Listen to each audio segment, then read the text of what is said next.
Hello and welcome back to my channel, Retired Again Happy. This is Carolyn from Mississippi, and on my channel we share things that we enjoy doing that bring us joy and happiness and peace in our retirement journey through this life. So today we're going to have a quick lunch and get on to working on our quilt. Last week we started on our little baby quilt. It's a 40 by 40 baby quilt. So if you didn't see last week's video, go back and watch it again. But today the squares are all put together. So today we're going to put the backing, the batting, and the top together. We're going to sew it together, quilt it. I'm going to show you step by step how to do it. So it's been a fun project and it's coming together really well. So I hope you enjoy this project. Next week on Wednesday, we'll finish it. I'll show you how to cut the binding strips, how to put the binding on the back, and then how to put our label. And I'll probably go ahead and show you how to make the baby pillowcase to match the quilt, because I like to have a pillowcase to match my quilts when I'm giving them to somebody. So today is Easter week. This Wednesday, you'll be seeing this on Wednesday. I'm going to put it out. Tomorrow's Maundy Thursday, then we have Good Friday, and then Easter Sunday. So today while I've been sewing, it's been a song that's been on my mind all day long. This is what I'm thankful for, and this is the good word for today. The song was He Lives, and for us as Christians, this is very, very meaningful. We serve a risen Savior. We know He lives. How do I know He lives? He lives within my heart. So this is thinking about Good Friday and Easter and the meaning. And if you don't have a local church or you don't really know how significant Easter is to us as Christians, ask a friend, ask a pastor, go to your local church. It's the most important decision you'll ever make in your whole life. So this is the quilt that I made as my makeup quilt. And this is the one that I've already made. So at the end of this video, I'll show you the yellow quilt that's this week's project, and I'll show you how far along we are. I'm also going to show you and tell you the stories of my baby quilts. And my grandmothers made these for me when I was a baby. So you never know how long the little quilt you're making will last. It may last for years, it may last for generations. So we're going to have a quick lunch. I'm going to fix the spinach and ricotta ravioli, and then we're going to get to quilting. Today I'm sewing and working on the baby quilt.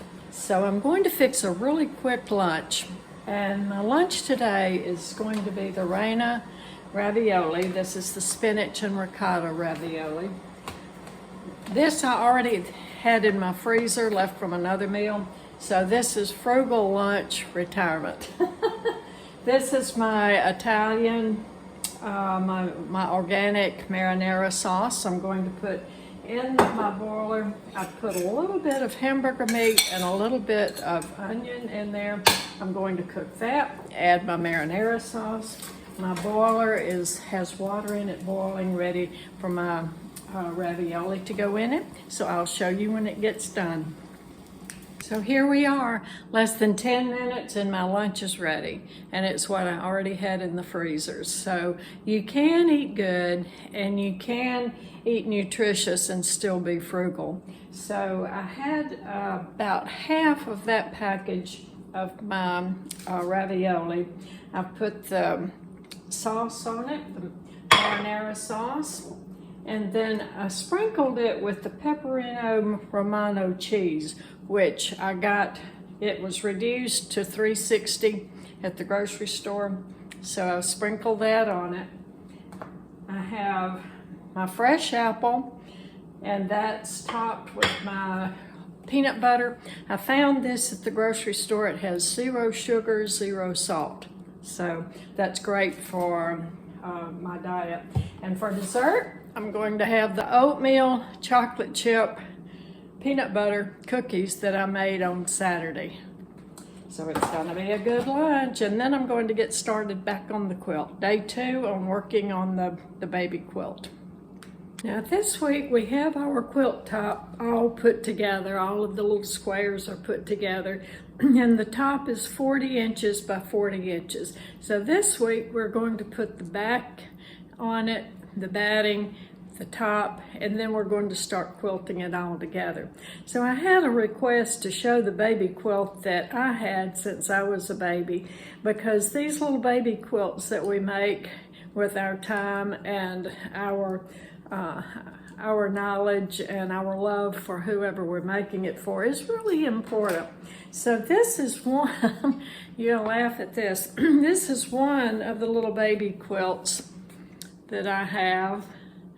It was made for me. This was 80 years ago, and I have it. It is not pieced together, but it's a solid piece of fabric and a solid back, and it is all hand stitched. None of this is done on the machine. But look at that little, how much love that little blanket had over the years. So I still have it, and I know one of my grandmothers made it, but I'm not sure which one. And if I could go back and appreciate things more when I was younger, I would have asked my mother and grandmother a lot more questions about it. So this is the other one that I have, and I'm not sure which grandmother made this one either, but this also was made with a solid fabric on the top and a solid fabric on the back. And it's all hand stitched. Now this one, I can tell it was hand quilted with a design on it. But anyway, regardless, I know that both of these little quilts were made with a lot of love by whichever grandmother made it for me. And that makes it very, very special that they made it for me when I was a baby. And here I am 80 years old, and I still have my little baby quilts. I treasure them, and I hope when I'm gone, somebody in my family will treasure these little heirlooms. So now let's go on. I'm going to show you how I measure and cut my backing, and after I cut it, I'm going to take it to the ironing board, get it all ironed as smooth as I can, and we'll lay it on a flat surface. I took my backing out of the package this morning since it had been folded up and in a package, and I got this at Hobby Lobby. It's 40.5 inches long, and then it comes 60 inches wide. So I spread it out this morning so some of the folds and wrinkles could be folding out of it. See how the topping sticks to the batting? So that's the good thing. That's going to help keep everything in place while we're doing the quilting on it. So I love this cotton batting. Now you can get this by the yard. This package was a baby size batting piece, and it was $10.99 at Hobby Lobby. And then if I had gotten it by the yardage, I believe it was like $14.99 a yard. So I did better to go ahead and get the pre-packaged. So this is the quilt top. We have all the squares put together. So I'm going to spread the quilt top out on a smooth, straight surface. So this is my backing fabric. So I'm going to open it out. Now, if you don't get enough for the pillowcase, you should have enough of the backing for your backing piece, and then the strips for the binding, because you're going to need 4 strips to make the binding to go around after we get through quilting. So I take my fabric and I lay it down on the quilt top, and I lay it over the edge, because you don't want your backing exactly the same size as your quilt top. You want it a little bigger. So it fits really well. It is wider. I have some width on both sides of the quilt top. So after I get that measured and I see that it's going to be wide enough, then I come to the side of my quilt and I start at the top and do the same thing. I want it wider than the top is.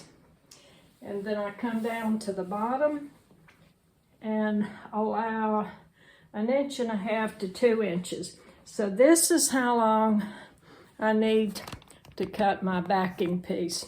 I want it longer than the quilt top. So I'm going to cut it right here. That will allow 2 inches. So you can mark this in a number of ways. You can use your pen. I'm going to make a snip with my scissors right there. Now a lot of you are going to say, no, don't do that. But I'm going to tear it because I'm used to tearing back in my smocking days. So there, I tore it. I'm done when it's all cotton. And most of the time, if you have good fabric, it's going to be straight. And the way we were taught to straighten our fabric, if it happens to be woven crooked, if you fold your fabric together and say, if it's going wonky-jawed like that, and it's just not even, and yet it's torn straight. Well, you take whichever side is not straight, and then you pull it on the bias. And that's the way you straighten your fabric. And I know quilters don't do that. Quilters put it on the cutting block, and they cut it. And this is true. When it's cut in squares, it doesn't really matter that much if it's on the bias or if it's straight on the grain. But that's the way I was taught, and that's the way I was learned. And as you know, the way you first learn things is very important. So this is the rest of my fabric I have now. I'm going to fold that up. I'll come back and get this when I'm ready to cut my binding strips and when I'm ready to make the pillowcase. So now I'm going to take this fabric to the ironing board, iron it, try to get all those creases and wrinkles out, and then I'll show you the next step. So if you're following along with me, pause and go to your ironing board and let's get this ironed straight. If you don't want to go the tearing method, but you want to go to your cutting and use your rotary cutter, that's fine, you can do that too. So take your fabric, your width of your fabric. You will want to measure the length that you need. In this case, it's going to be 40 inches long, plus we need about 2 inches on the end and 2 inches on the other end, so that will be 44. Now I'm not going to have quite that much because this is the fabric I had left over, but you would measure on your cutting mat. That's 24 inches plus another 20 inches would be 44 inches. So you get your cutting space, and then you put your fabric on your cutting mat at the place that you have marked on how long you need it. Line up your ruler on your length. Take your rotary cutter. I'm not going to cut it because this is my extra piece, but you would put your ruler on it. Get your ends even on both sides of your cutting mat, and then take your rotor cutter and cut right across. So you can double your fabric. You could even double it again and make it shorter if you needed to, which I don't need to, but that's the way you would do that. So this is the package of my batting. It's warm and natural. It says it's needled cotton batting, and this size is the baby size, and it's 45 by 60, and it was $10.99. There's no need to pre-wash it. Use it like it is. I've just gotten through pressing my backing with a hot iron and steam, trying to steam out all of the creases and the wrinkles in my fabric.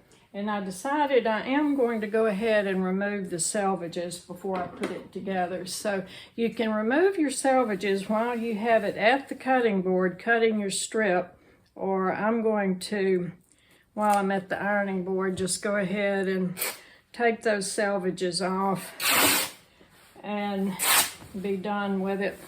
So there's one side, and I don't want to accidentally get that caught up in my quilt. So there's the other side. And now, after the selvages are removed, I'm going to take my backing and spread it on a large, smooth surface, the largest surface you can, where you can get everything laid out flat. So to lay it down, we want the right side of the fabric down.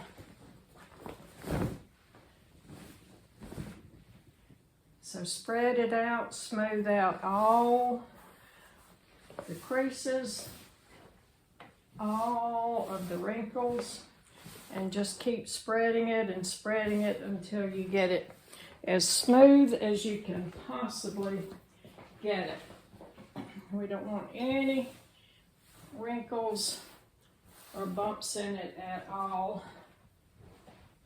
So the right side is down.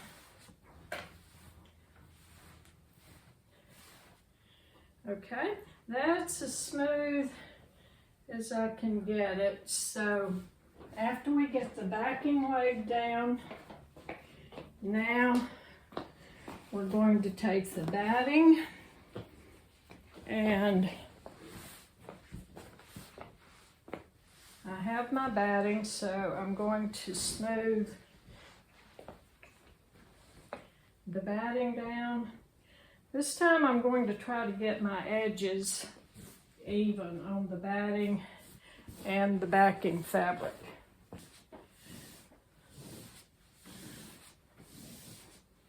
And just keep smoothing and smoothing.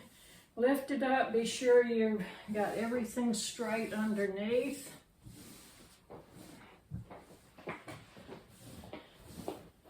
And this is going to be really important to get all 3 layers smoothed out on top of each other. So I have this edge is even and the other side is longer, but that's okay. All right, I think I have it as smooth as I can get it. So now I'm going to take the top that we have quilted, and starting on this side where we have these 2 edges completely even, take your quilt top and don't put it right on the edge, but we want it back from the edge, maybe 1 inch, 2 inches, whatever you have enough space to allow, but we want to allow some space between the quilt top and the backing edge. So I can see through my batting because my fabric is yellow, and I can see where the edge of my backing is. So start smoothing all this out. Now there is a fabric spray. I'm not going to use it because I can already tell and feel that my fabric is clinging and sticking to each other. And I got this at Joann's too, but this is Quilt Basting Spray. And it says it works for basting quilt layers or embroidery. Multi-use fabric adhesive. It's colorless, odorless, stainless, spotless. Won't ruin the needles or gum up the needles. It's temporary and repositional. So if you feel like you need to, that would be an option. Everything is completely smoothed out. So now I'm going to fold this extra batting that I have over here on this side. I'm going to fold it up to where the edge of my backing is, and I'm going to cut that extra batting off. And I'm going to leave the extra width that we need for the backing piece and the batting piece, but I'm just going to cut this extra batting off because we don't want to work around all that extra bulk when we start our quilting. So put this extra batting back in your fabric stash, and you can use it for pot holders or the quilted hearts, or I have made a quilted tote bag before. So whatever little project you come up with, you'll have some extra batting already in your fabric stash, which is a good thing. It's an old motto, waste not, want not.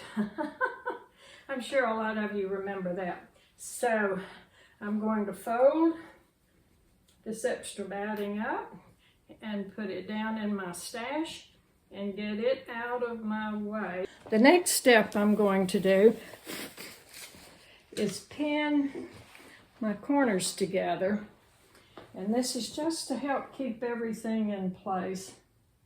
So I have long pins, and I'm going to pin at an angle across the middle of my squares. This is the way I did my pink one and most of my other quilts. I go ahead and pin the 3 layers together before I start quilting them. And that just gives a little bit more stability and security to your work. And it doesn't have to be just a baby quilt for a baby. You can use this for a lap quilt. If you're traveling in the car and you need a little blanket. Now, another thing on these little quilts, be sure when you make your label, and we're going to put our label on the corner when we get through. If you have, I like to use muslin for my labels, but if you have some white, or sometimes you can even use a square of your actual quilt fabric, but be sure and put on your label, do not machine wash. These need to be hand washed and just dumped, squeezed, and rinsed. Okay, I have 2 rows pinned together, so now I'm going to start rolling my edge up and pull that down, smooth everything out. Make sure everything is together, good and cozy and snuggy. And so anyway, yeah, be sure and put on your label in capital letters, do not machine wash and dry. Hand wash gently. Okay, that's another row folded, pinned together. So we're going to straighten again, and I'm reaching under my quilt and holding it up so I can pin the 3 layers together in the middle of the square. And when we get to the machine and start stitching, we're going to do our first stitching right here in the ditch, right down the seam. So we're not going to be stitching where we're placing the pins. When we start quilting, we're going to start in the middle of the quilt, the middle square. And I'm going to stitch out to the edge, the middle, out to the edge, the middle, out to the edge, all the way down this side. Then I'm going to turn it over and stitch from the middle to this edge, to the middle, to this edge, to the middle, to this edge. That keeps it from walking and moving around. And then after we get it stitched in that direction, we'll come back and start in the middle and go in the other direction, stitching in the ditch on the seam line. So I'll show you that as we go, step by step. And then after we get the stitching in the ditch and all the stitching done, then we will come back, and you can be thinking about or looking and see what kind of decorative stitch, if anything, you want to do on your squares. Most of the time when I start my quilting, I'll either go down like an inch from each side, or the last one I did on the pink one, I did a cross and a cross. And I like that design. I think that looks good on a quilt. And after I get everything pinned together, I'm going to go load my machine with the yellow thread. I'm going to do the top stitching in yellow. So I'm going to load my bobbin and put the yellow thread on top. Okay, everything is pinned. So now I'm going to start on this side, roll this side up,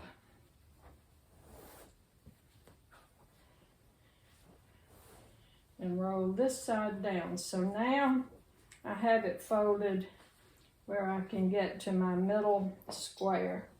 Well, I've just got my sewing machine all ready to sew. So I have my yellow thread up on the top for the sewing. I've loaded my bobbin with my yellow thread. And while I had everything apart, I went ahead and took on my machine, I have a little paintbrush. So I take this little paintbrush and go all up under where the bobbin case is and up underneath, and get all of the lint cleaned off of it from my previous sewing projects. And while I was at it, I went ahead and put my new needle in. So I have a fresh, sharp sewing machine needle. So now I have the quilt. It's all pinned together like we did it on the bed. So I'm going to slide the middle part up under the needle and go to the middle square. So 1, 2, 3, 1, 2, 3. I'm going to go to this square right here to the middle of it. I'm going to hold it down, put my presser foot down. I have my pressure on my presser foot, and I have my walking foot for quilting. So I have my walking foot on. I have my quilting gloves. And I'm going to put the pressure, 4 is normal, and I'm going to decrease the pressure to almost 3, so there won't be quite as much pressure on the presser foot. I have it on straight stitch, and my stitch length I have on 3. So 4 is as long as it will go, and I have it on 3. So now we're going to stitch in the ditch right between the seams, as close as we can get. So I'm going to ease my needle down. Okay, I think you can see that a little bit better. So I have my needle where it's going to go right in the middle of the seam. So I'm going to start out slow and make sure I get in the seam. And I am going to back tack 1 stitch. So I'm going to hold my fabric on both sides. Try to put kind of even tension, not pulling it in any direction, but just holding it where it's firm. And stitch in the ditch. We're going from the middle of the quilt all the way to the edge.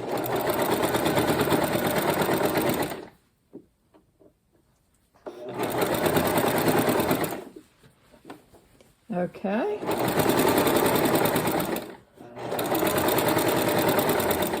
And this is going to be easier because it's not as big a quilt, but I have done a little bit bigger quilt.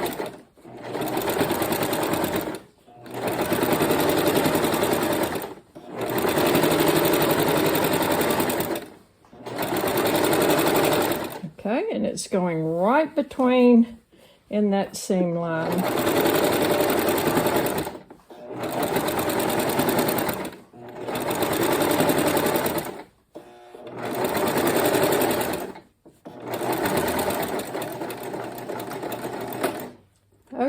first seam is done, I have to put my needle up, clip my thread,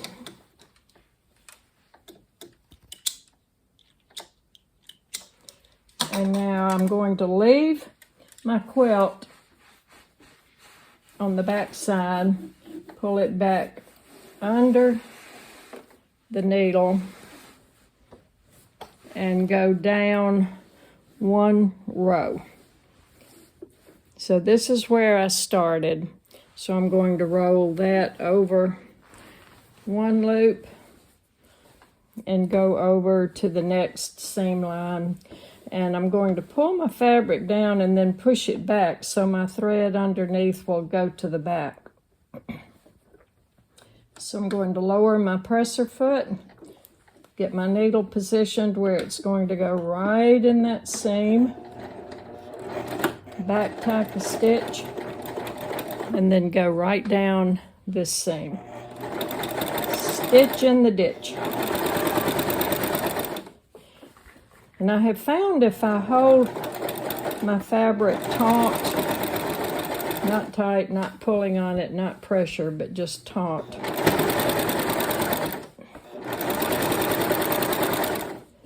and don't worry if you get off a little bit.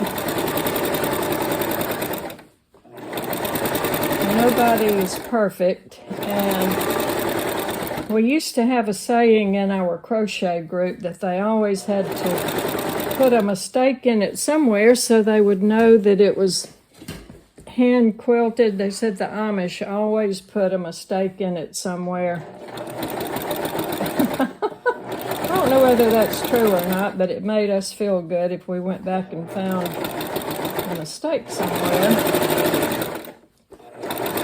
Because that's what distinguishes us as handmade from machine done. Now, don't get me wrong, I'm not going to just slap it together and say anything goes and let my mistakes just...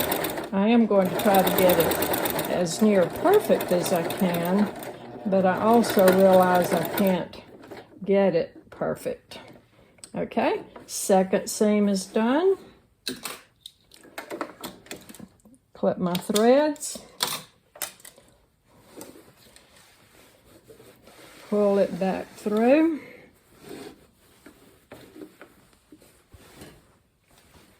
Roll that end over and slide down to the next seam. So this is where I started, right here in the middle. So I'm going to pull my fabric forward, push it backwards to get my thread behind, and lower my needle right down over this next seam. So there we go. Back tack one and go right down the ditch of this seam. Now this seam, my square did not quite meet up. This is one of the two that I had that didn't, and I did not go and take it out and redo it, because I said, well, if I take it out and redo it, I'm going to have to work that fabric in somewhere, and it's going to make my square on top puffy wherever I work that fabric in. So I left it like it is, and I bet you nobody, after this quilt is finished, nobody is going to take your quilt and look at every single seam and inspect it to make sure it's all the points go together perfectly. If they do, then tough. That's my philosophy. I'm doing the best I can on it, and I'm doing it because I love it. I enjoy doing it. I enjoy the challenge. I enjoy having a project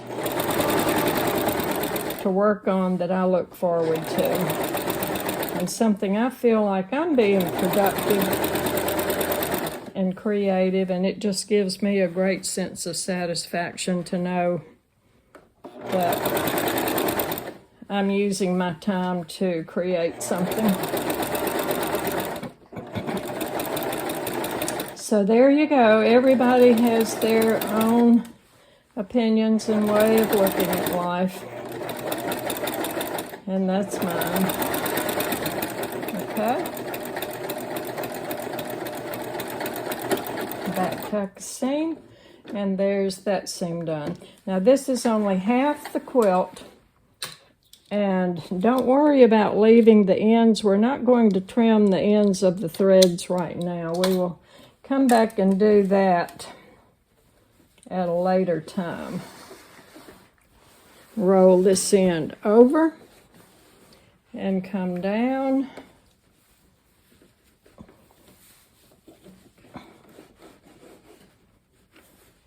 And this is going to be, well, look there.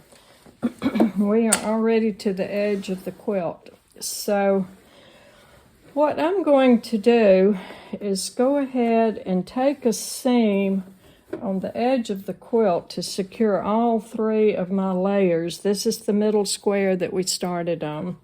So I'm going to put my presser foot about a full presser foot width away from the edge. So that means that this seam will show after the binding gets on it, and after we're all finished, this seam will show. So let's see, I need to pull it forward and then move it back and get my threads back. So I'm putting my presser foot down and going to stitch all along the edge, the whole width of my presser foot.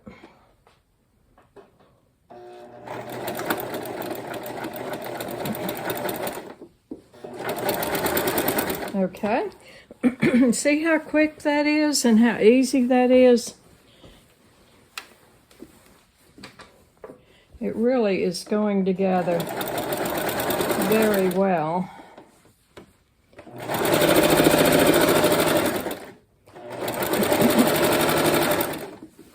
Okay.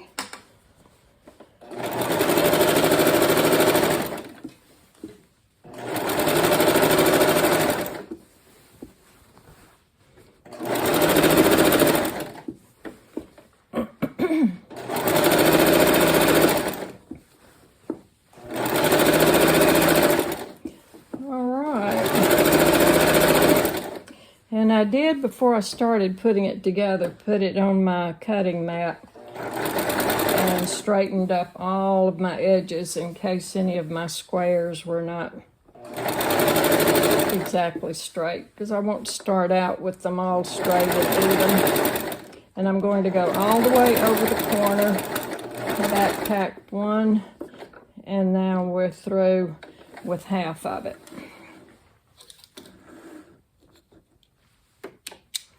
Okay, for the next section, I'm going to pull back, roll this end back over,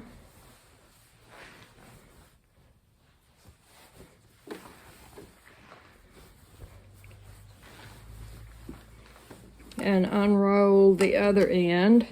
So I'm going to keep rolling the end that we just finished all the way over until I get to, all right, this is where we started. So this is going to be the next one. So I'm going to roll it all the way over. That one is done. So now I need to do this seam. So I'm going to slide the fabric up under the presser foot.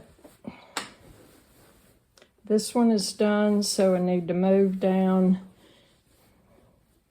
I'm going to put it under the presser foot, push it backwards, lower the needle to where it's right in the ditch, lower the presser foot, and roll this on out of my way. And here we go. Tack, tack.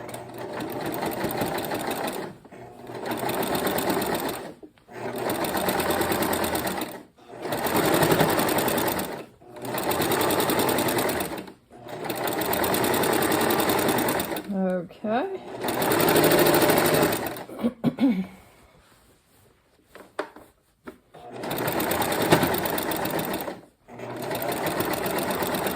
That little bump you heard was when I went over the seam where the joints were, but since we made the seams one going one way and one going the other way, we're stitching right in the ditch between the two seams. So that bump was where, at the corners, where all four corners joined. So that's okay.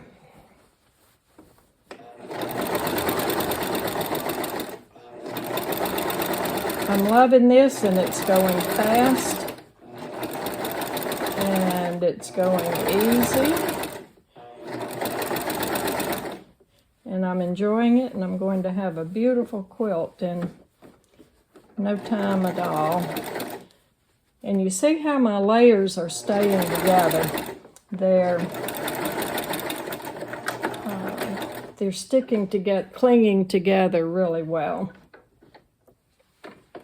Okay.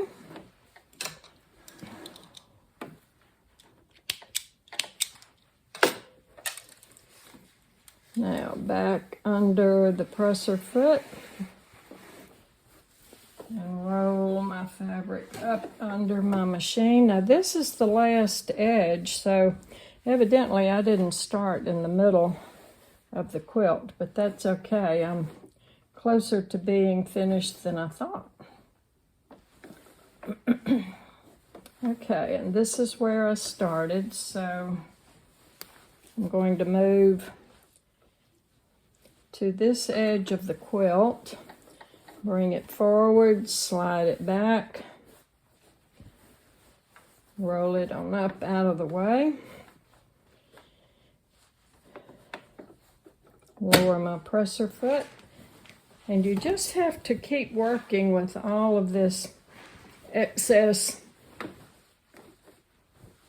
fabric and keep readjusting and moving it around as you go. And it's okay. Okay, now this edge I want right along the edge of my presser foot, and I'm going to guide it along with my hands and try to keep this seam as straight as possible and also stabilize all of the fabric on this side.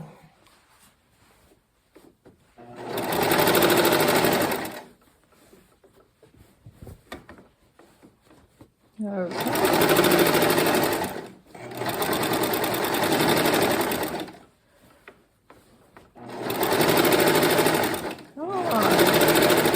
One more square.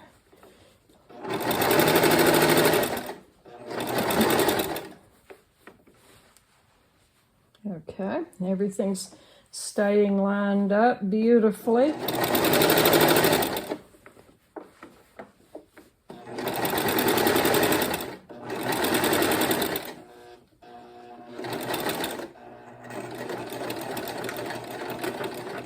Okay, now we have one whole side done. So we are a fourth of the way through.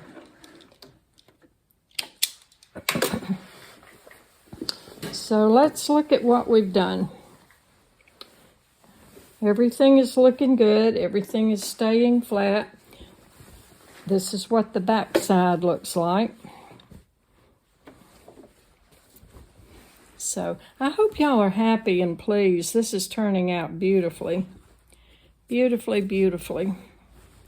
So now we're going to roll the ends up. And I may take it to the bed so I can get a really good roll. And then again, I may not. Okay, so now we're going to turn it around. Go to the other side. Put my thread back to the back. And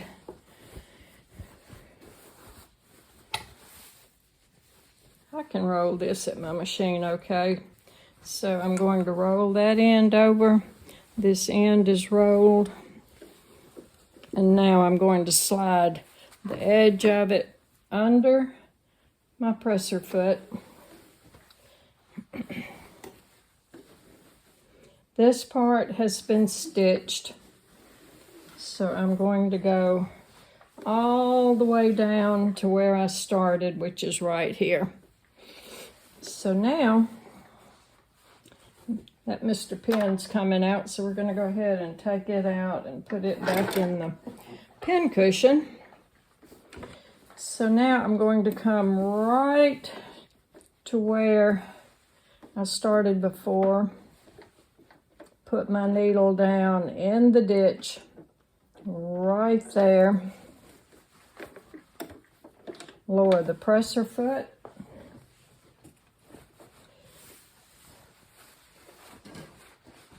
stabilize all of my fabric everywhere, and then take a couple of stitches, back stitch, and go all the way down to this edge.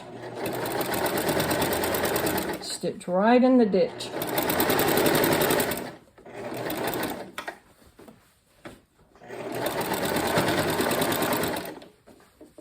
Okay.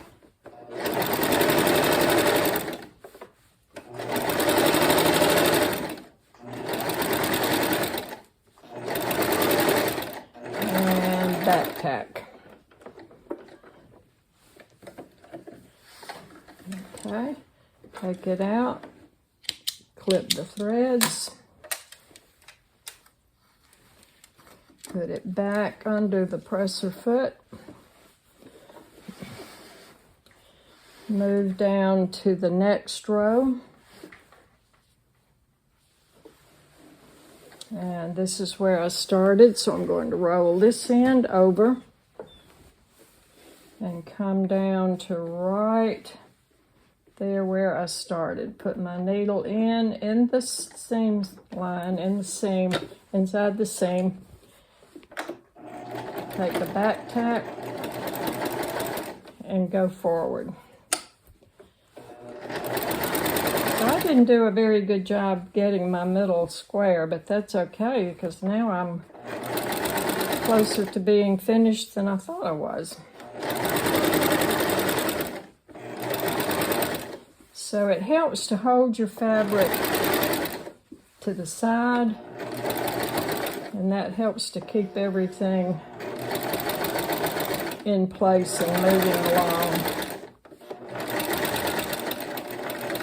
Back tack.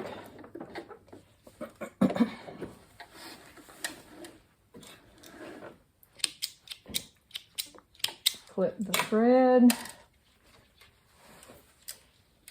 Back under the presser foot. Roll this end over. And here we are to the edge. So I'm going to come down to where I started on the edge. Put my needle down right on top of that stitching line. Back tack and go forward straight down along the edge. I go all the way over the edge, back tack, and now I'm finished with that side. Give it a clip, back under the needle, roll this side over,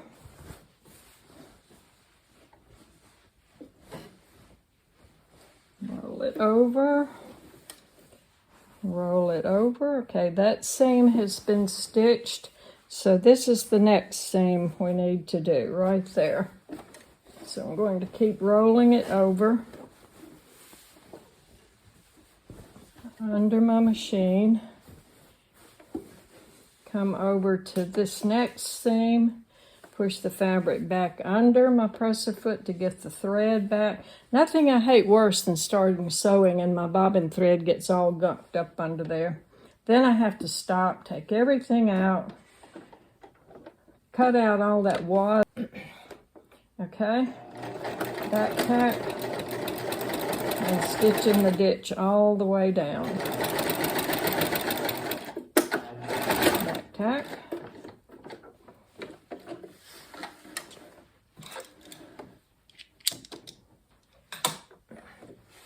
back under the presser foot, roll it over, and forward we go. I'm just holding and stabilizing my fabric so it doesn't shift. Back tack on my last seam line, back tack, and forward. Okay, so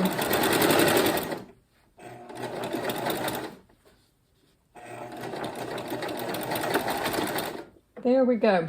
All right, now we have all of the quilting done in this direction. So I'm going to take it out from the machine, go spread it on the bed, and show you how the back and the front looks.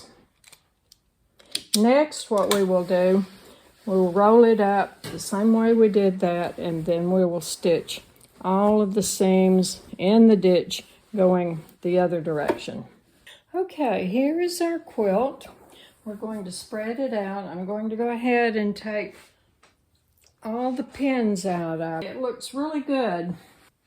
Now see how quick and easy that was, and it's so much fun to put it together and just to see your quilt come together. So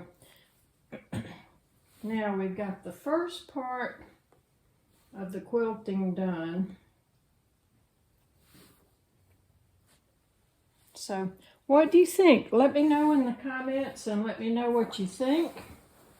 And let me know what you're doing and what project you're working on and what colors and what fabric you chose to work with. Because every quilt looks different depending on your individuality and your creativity. We have all the seams put together in that direction. And I'll come back and clip all of these threads. That's not important right at this point. We'll do all the tidying up a little bit later. So let's see the back.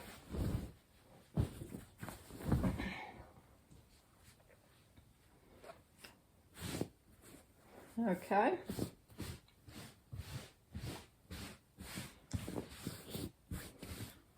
And the back is looking good.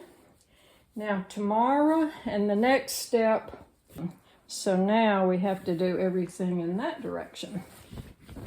So we'll turn the quilt around and roll it from this end and roll it from that end. And now we'll be starting on these seams, going down in the ditch the same exact way we did that.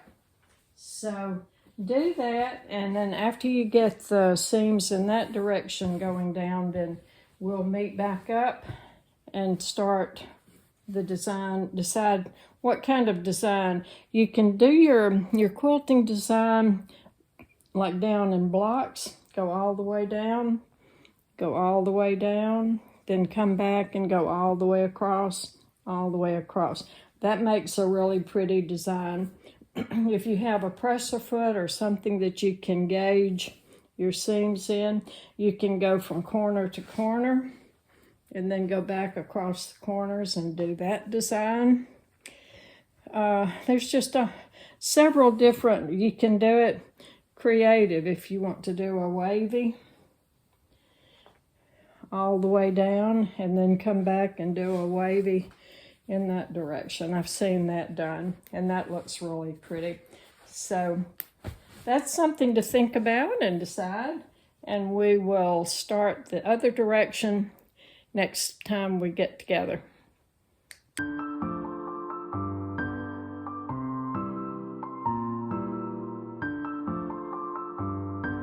Did you have a good one?